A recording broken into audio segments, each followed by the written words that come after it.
Hello guys, papakita ko lang sa inyo ito guys. Alam niyo ba kung ano to? Ano yan? Wax. Alam niyo yun, para siyang para siyang guma na to. Ay parang plastic na tinutunaw.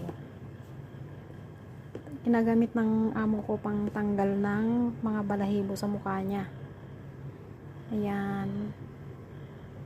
Yan siya guys. So, pag natuyo siya, matigas siya. Parang semento. Tapos naman kapag nilulusaw na siya, para na amoy niya parang parang plastic.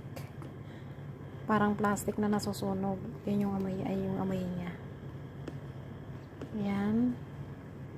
Nakasaksak yan doon, no. Yun yung saksakan niya.